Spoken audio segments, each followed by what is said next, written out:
Hi, everybody. I'm Marissa, and this here is Jess. And before we get started, just like I said, I'd like to go over just a couple of housekeeping items with everybody since we're on Zoom. So if you have any questions during the presentation, please type them out in the chat and we will make sure to read them out to Cathy at the end and she will address everything for you. We're recording this workshop, just like I was saying a moment ago, but for those of you that are just joining us now, for your privacy and security, we've turned off all of the cameras and we've muted everybody, other than our own, of course. And if anyone has any access needs, please let us know in the chat box and we'll do our best to accommodate that, okay? So we are so excited about this series on composting that we have been leading, which is leading up to a launch of a very exciting project for us, which will, here in York Region, which is called the Compost Learning Hub. And this initiative is going to provide opportunities for folks to connect with nature and use compost as a way to reduce the impact on the environment. At a municipal level, food waste is super expensive to process. And when it enters the landfill, it creates greenhouse gases. Well, we recognize that this is not solely an individual or household issue. I know according to the Carbon Majors report in 2017, 100 companies are responsible for 71% of industrial greenhouse gas emissions since 1988. So at York Region Food Network, our mission is to work on this issue through advocacy and policy work, as well as education and grassroots work within the community. So we all have our part in creating a healthier planet for the future. So when we're able to learn more about the issue and build a respectful relationship with the land, we're better equipped to tackle climate change from both a personal and systemic level. Yeah. So composting is a great way to improve our soil, grow the next generation of plants, improve water quality, and benefit the environment as a whole. Educational workshops and in-person tours at our Compost Learning Hub will be held in the spring of 2021 and through online forums up until then. This is to give residents the opportunity to incorporate waste-free practices at home. And although we might be connecting, or we are connecting virtually right now, just due to COVID, we do encourage everyone to just take a moment and acknowledge where we're each situated. So for Marissa and I, we're currently in what's known as Aurora, Ontario. And it's our basic responsibility to understand and learn about the history of the land that we're actually on.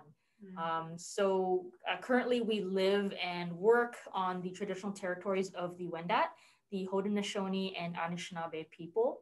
And we'd also like to acknowledge the Chippewas of Georgina Island First Nation as our closest Indigenous community. So they're about an hour and 15 minutes northeast of us. So many of our practices, including our organizational structure, the seeds we plant, the foods that we prepare, the ways we educate, and our methods of growing and harvesting and preparing food, it came to these lands through the ongoing process of colonization. So it's important for us to hold this understanding in our interactions and our engagements with the land and its people. So always it's our responsibility to take action beyond just land acknowledgements. So respecting and caring for the land by nourishing it is our responsibility.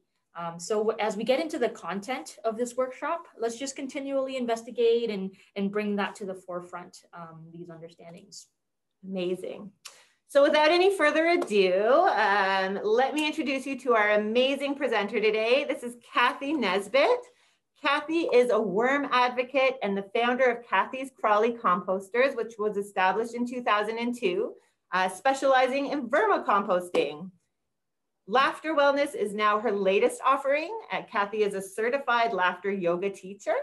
And this environmental entrepreneur, she educates us all on the benefits of worms, sprouts, laughter, and now organic gold, which are simple solutions for today's challenges. Hey, Cathy. Woo, woo, woo, woo. Thank you. Hi, everybody. Thanks for coming today. Really, this is, I'm super excited to share my passion, my knowledge about composting. Thank you, Jess, for that land acknowledgement and your words. That was beautiful. Really, let's just keep on learning what we can learn about how we got to where we are. So beautiful. Thank you for that. So, I'm not sure how you want me to begin. No, we'll take it from here. We just wanted you to say hi to everybody. And while we are, we're gonna share Cathy's video with you. Some instructions here. And while we're doing that, if any questions pop to your mind, just jot them down in the chat, and we'll make sure to get back to you with them at the end of the presentation. All right, here we go. Thanks.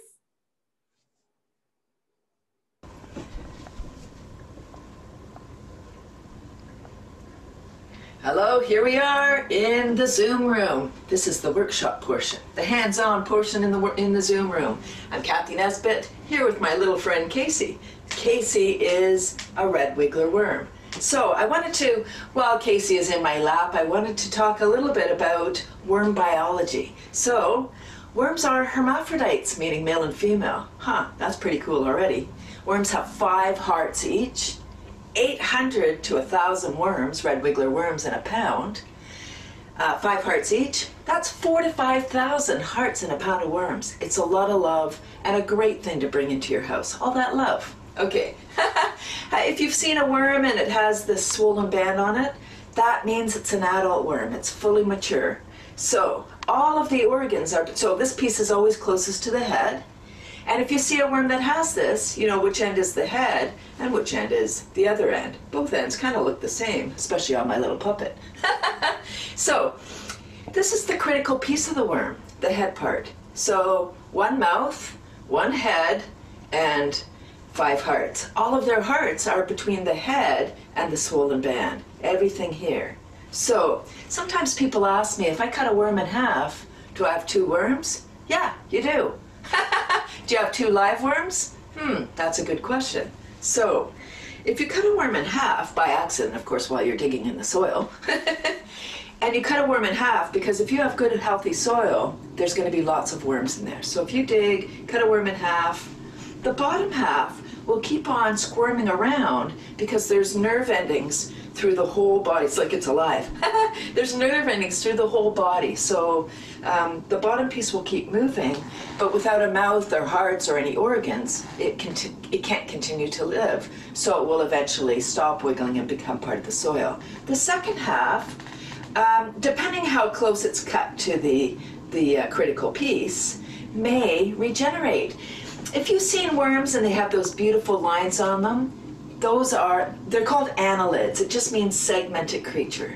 So, you know, if a couple of segments get cut off the bottom end of the worm by accident, those 3 or 4 pieces will wiggle around, and then those 3 or 4 pieces will grow back again. So it regenerates, just like starfish or lizards when their tail gets taken off. So fun. Okay, worm biology, fun.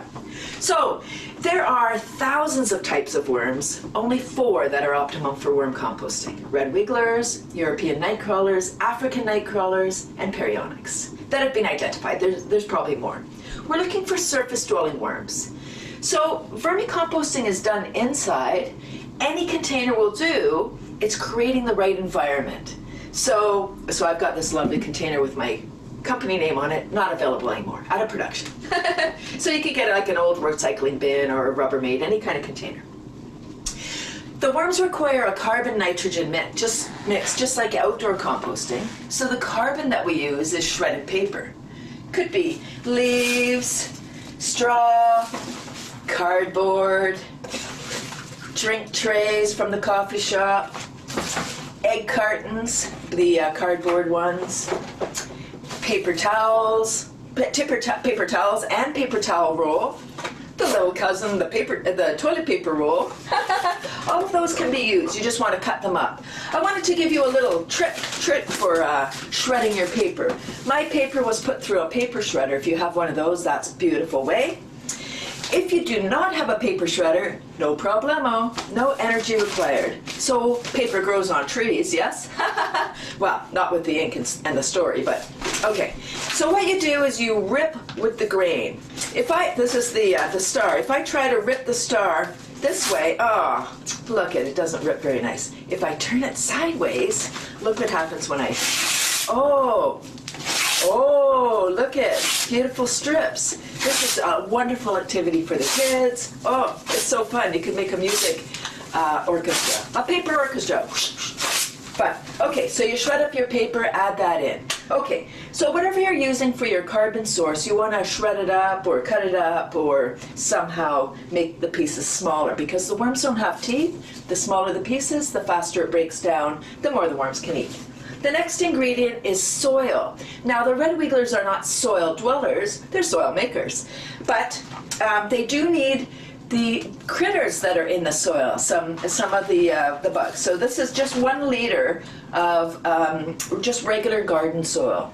You want to use soil from outside, like from a park, or if you have a yard, just go and grab some soil from there, rather than using potting soil that you buy at the store, because potting soil is sterilized, meaning they've taken all the microbes out. So you still have the grit, which you need, but you don't have the life, which you really need.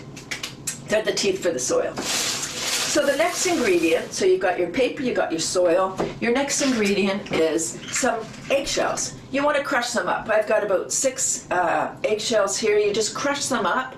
The worms have very strong skin, so you don't have to worry about the worms getting cut by the eggshells. Just crush them up. The eggshells add calcium for reproduction and helps to balance the pH in the bedding. Most of the food scraps we're adding in are acidic, so this helps balance the pH. And then the last ingredient into your bedding is water, about 2 liters of water. Don't you love my props? All recycled ingredients, love it. So 2 liters of water. You want to just let your tap water sit. I fill up the bottles, leave the top off, and let it just aerate for, at least 24 hours. Then the chlorine will evaporate and bring the water to room temperature. There we go. So you mix all those ingredients together, and then you add your worms right on top. So in a bin like this, you would have 1 pound or half a pound of worms. This is a picture of 1 pound of red wigglers. Again, 800 to 1,000 worms in a pound. So there we go, 1 pound of worms. You add those in, and they're going to naturally make their way into the environment. Actually, I should go back and say, once you've got your bedding all mixed up, do a squeeze test once you've got the bedding mixed up. You do a squeeze test, a few drops should come out of the bedding. Worms are about 90% moisture, so you want to make sure that you've got your bedding the right humidity, the right moisture content. A few drops should come out. If no water comes out, add a bit more water. If the water streaming out is too wet, then just add a bit more dry bedding, and that will help sop up the moisture. And then once you get the consistency you want, kind of just fluff it up. The worms like it moist and fluffy, and then you're going to add your worms right on top. Okay, and they're going to naturally make their way into the bedding. So the red wigglers will eat about half their weight per day in food scraps.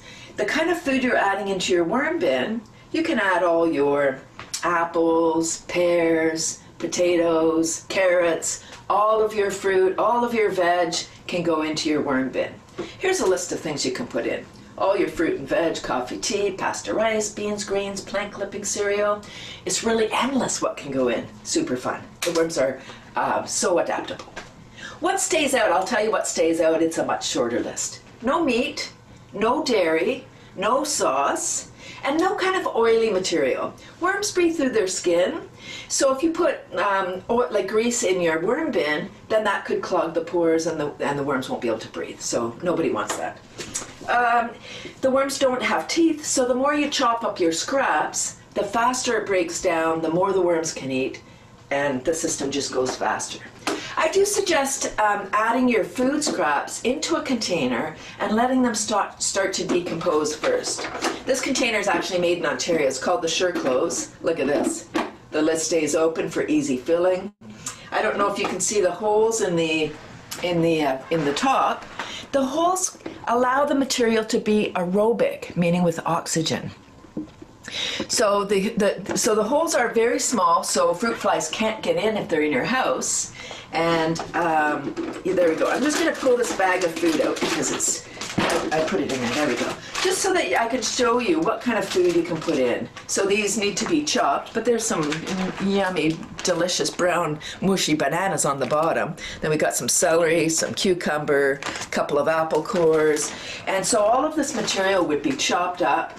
This is about what a pound of worms can eat. So it's half their weight per day once they're established. So a pound of worms, half a pound per day, or 3 to 4 pounds per week. Now you're not feeding your worms every day. You would feed them every other day or every third day. You get into your own rhythm and the worms are very adaptable. So I'm just going to show you how to feed your worms. So imagine these chunky things aren't here. You just pull back your bedding, add your chopped up food in the hole that you've made, and then you make sure that it's covered so you don't get fruit flies. You rotate around, burying the food in different part, and the worms will kind of follow the food. You're adding paper, you're adding food, the worms are eating it all, and then they convert all this material. Once the material is converted, it's time to harvest your worm bin or separate the worms and the compost. The easiest way to do that is the dump and sort method. Yep, so you dump your bin on a plastic sheet. You would have more than this. You put it in small round piles. The worms are photosensitive or afraid of the light, so they go down into the piles. You simply scoop off the top, scoop around the sides. The worms will continue making their way down into the pile. Once you get your worms all separated, you'll be left with a little pile of black gold. You can use that on your plants, take the worms, add them. You've already prepared your new bedding. I hope so. And you add the worms back into the system. They continue working, and you use the black gold on your plants, on your vegetables, and then you stand back while your plants explode, because this is plant food. Beautiful plant food. Premium plant food. You know, I say that compost is great. Worm compost is greater, and it's the truth. Okay, so I wanted to show you, so that's just any container, that's beautiful, and it really is just creating the right environment. We have this beautiful system here called the Living Composter. Yes, you might have noticed I was sitting on it. It is a functional piece of furniture, and I wanted to show you that it actually comes in 4 delightful colors. Green, black, gray,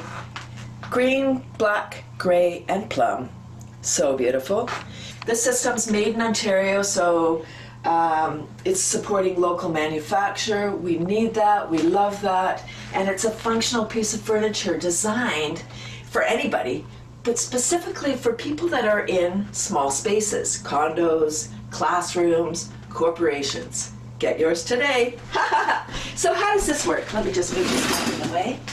So how this works, actually this one's going. I wanted to show you just with these 2 trays. So each of your living composters comes with 2 trays.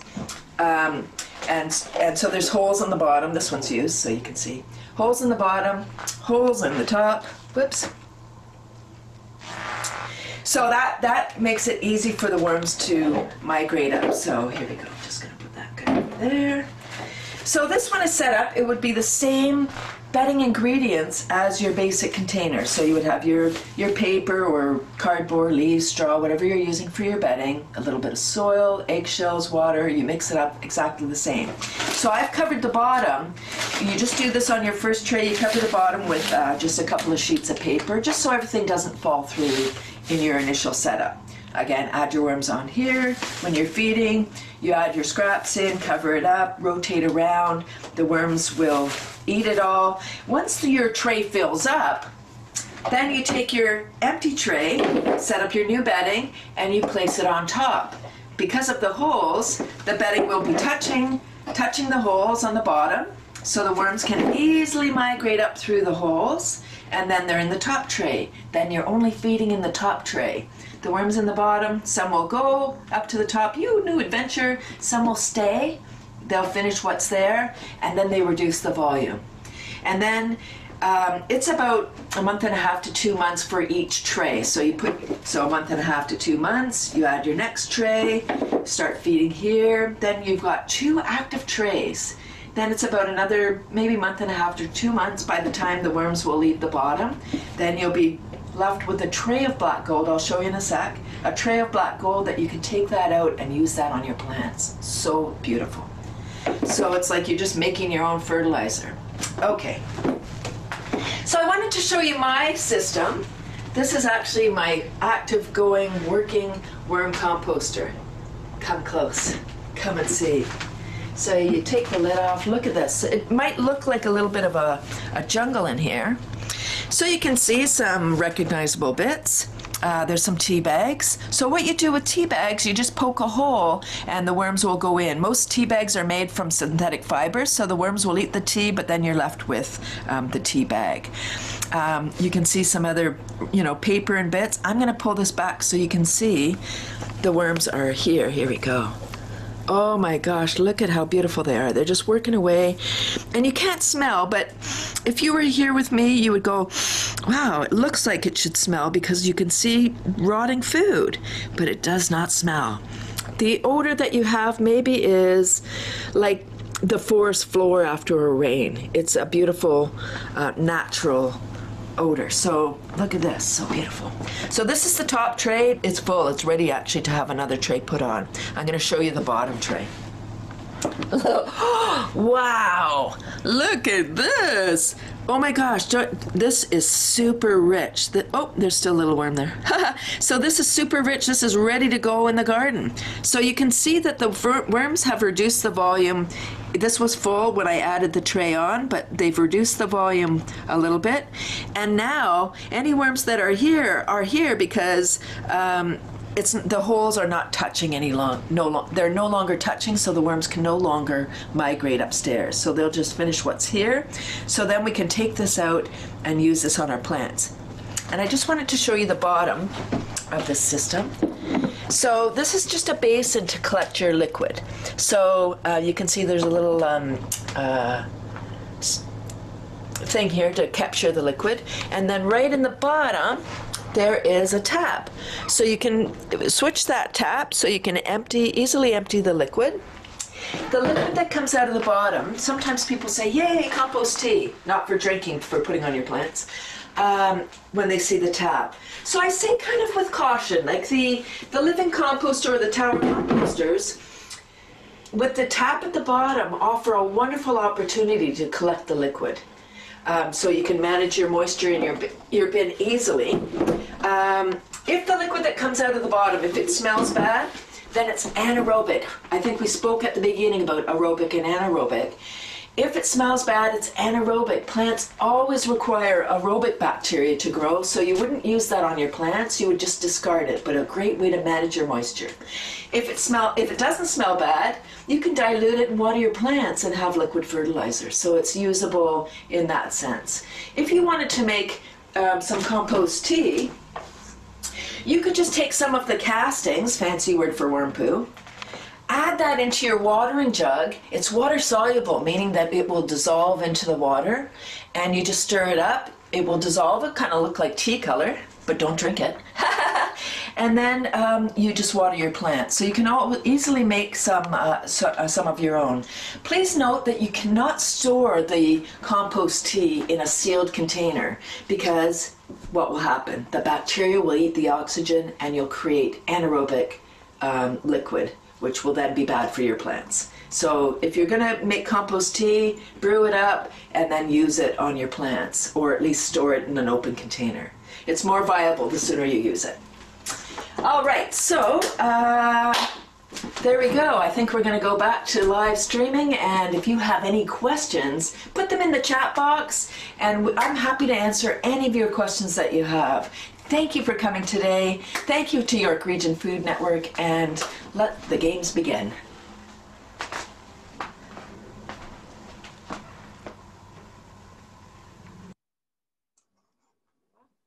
Hey. Hi, everybody. Cathy, thank you so much for sharing that with us. We're just going to open the floor to everybody. If there's any questions in regards to vermicomposting, we will let our expert answer. At the moment, we don't have any questions. Oh, here we go. from Michelle, it says the tea bags that don't get consumed, when do you remove them? Ah, beautiful. So most of the, as I mentioned, most of the tea bags are made out of synthetic fibers. So you poke a hole, you can either just leave them, they'll eventually disintegrate. But I usually will just remove them after the tea has been consumed by the worms. Okay, great. So Michelle asks, do you have to chop up the coffee filters? Yeah, thank you. Good. Yeah, so the coffee filter and the coffee grounds can go in. The filters, yes, they're pretty coarse. So I would suggest just either ripping them or cutting them with scissors. Yes. Okay. And I just had a question in regards to this. I've heard varying things about what you put in the composter. Like, is it okay to put like citrus peels, or is that something that you should be mindful of? Thank you for mentioning that. Yes, when I said what stays out, so no meat, no dairy, no sauce, no oily stuff. And yes, I would also add to that list citrus, onion, and garlic skins. Okay, Yeah. that's great. We do have a couple more questions. Lauren is asking, what temperature do they require?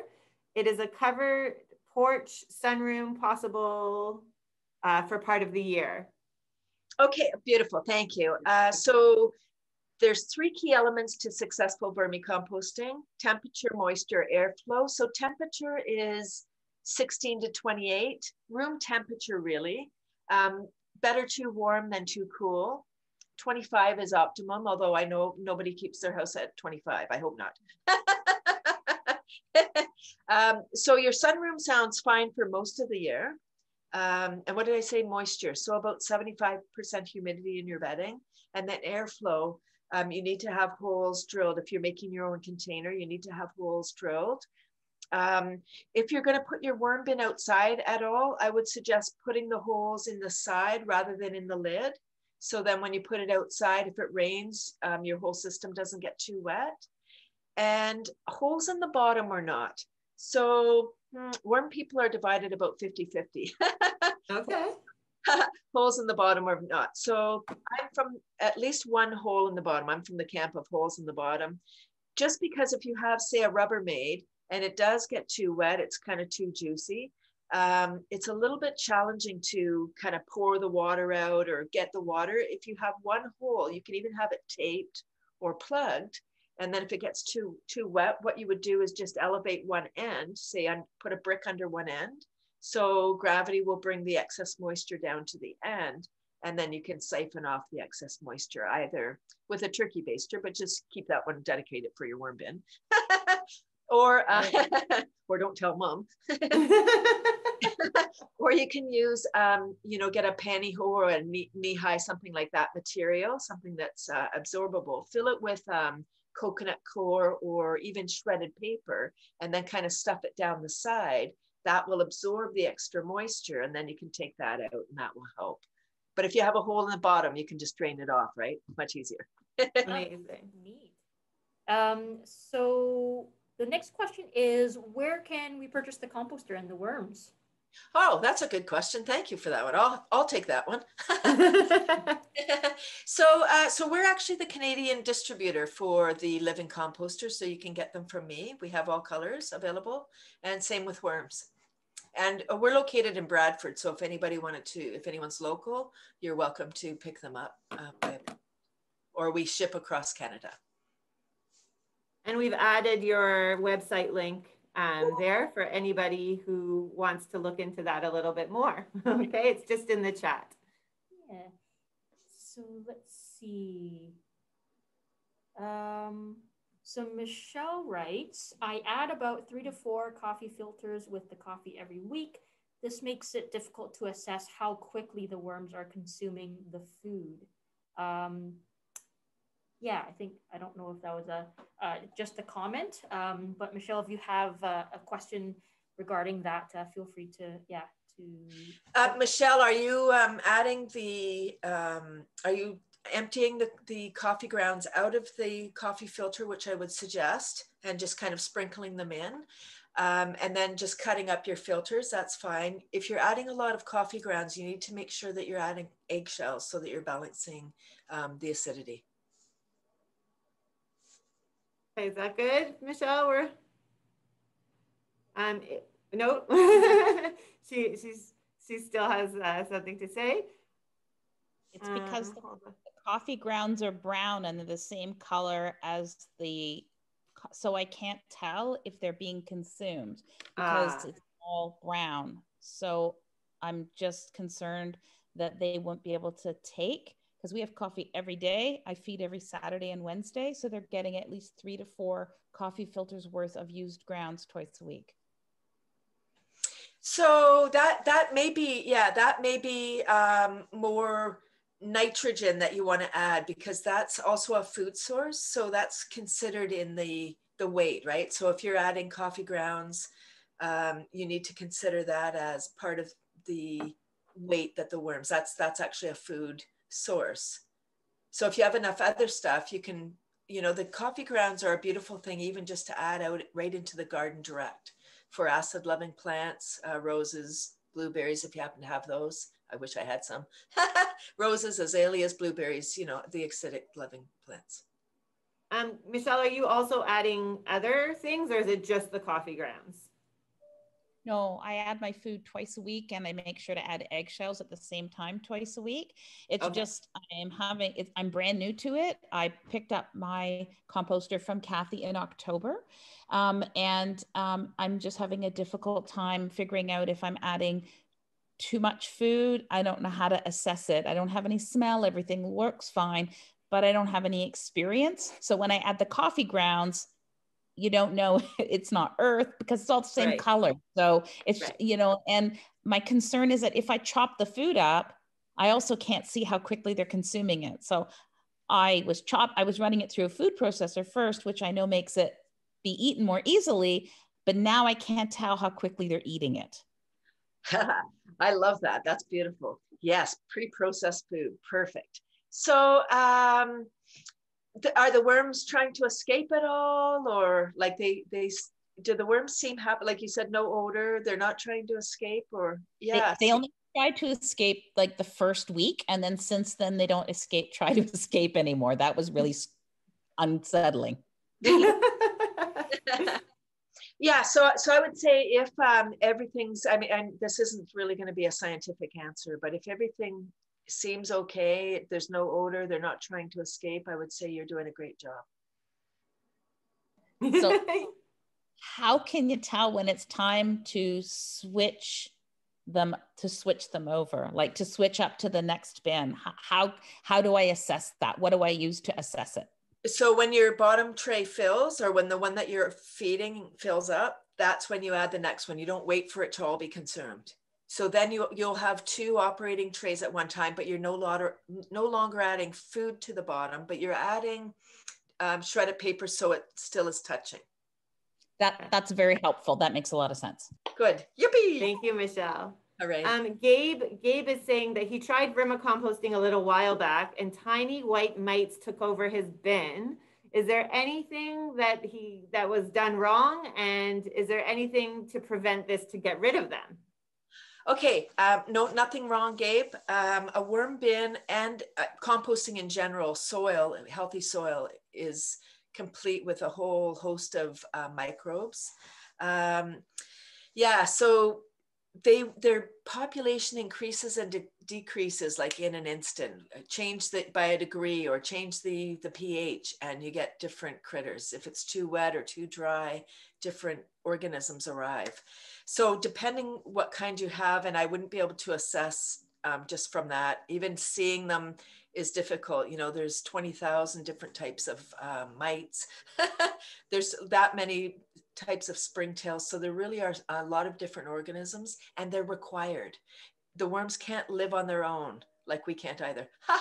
So this is, yeah, I'm not sure what you had, but there is ways to mitigate your population depending on what type you have. Awesome. Yeah. Hope that was helpful. So The next question is, I feed twice a week. How do I assess when to add more shredded newspaper? Cathy already answered that. Oh, yeah, sorry. Okay, perfect. And then we have... Oh, okay. So Grant says, Cathy's energy is awesome. Are there any good education or self-help resources that you would recommend? Well, my website is chock-a-block full of information. It's 18 years I've had my worm business, and my husband's my web guy, so so it's very up to date. And there's lots of videos, lots of actually lots of news articles, which I find fascinating. That there's over 300 there, and each one is different. So even different journalists bring their own take on what's happening here. I would just say. We really need to do this. This is one way that we can really mitigate climate change if we're all looking after our food waste. And as Jess and Marissa said at the beginning, this is just one small piece, that residential waste, and we understand that, but this is really a wonderful way for us to all do our piece.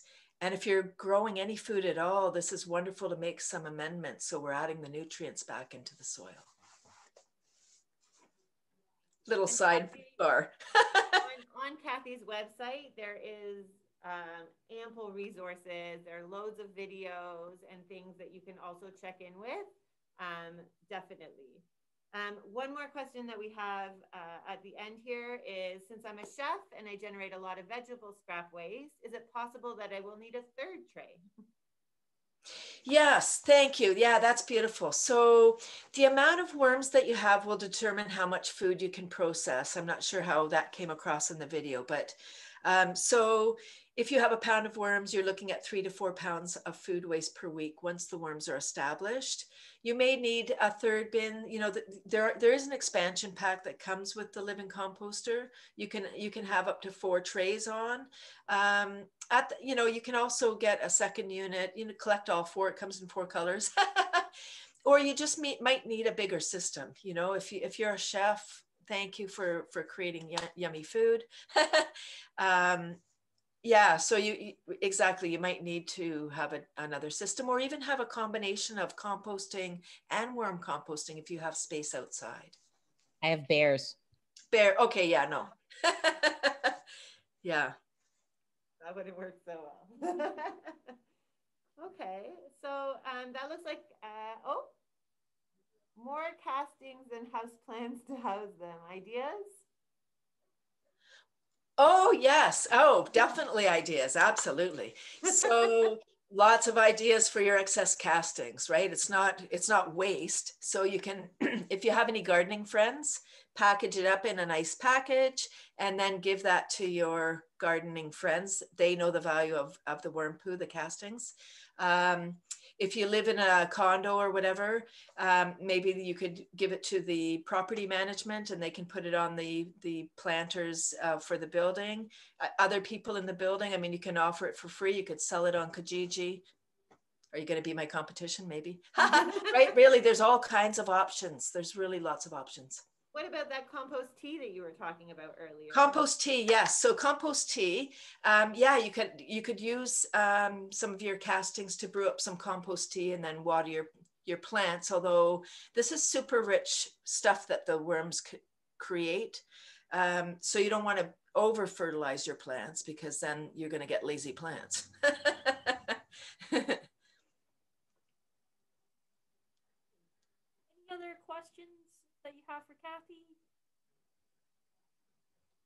All right. It looks like we are all done. We had lots of great questions in there. So we just really want to say thank you to everyone who joined us today. We want to say a huge thank you to Cathy. We definitely learned a lot.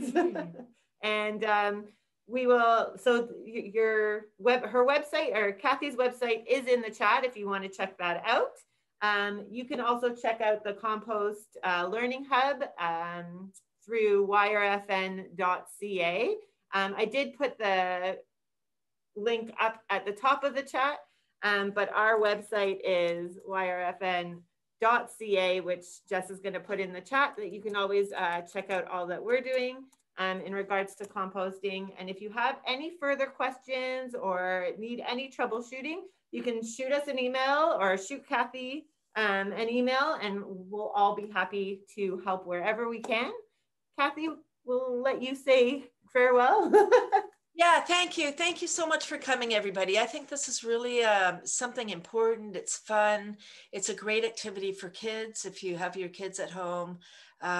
There's so many ways to incorporate worms in the learning, and it's just, you just feel good. Like when you do this, once you get the hang of it, Michelle, you'll see. It's really magic. It really is magic. It's patience at the beginning. It really forces us to stop and see how it's not, you don't flick a switch and boom, you got compost. No, it's a process. And so it causes us to slow down, see what's happening, how the nature works. Just get worms. It's beautiful. Thank you, everybody. Thank you, York Region Food Network. Thank you. Thanks, Bye, everybody. Thank you. Take care.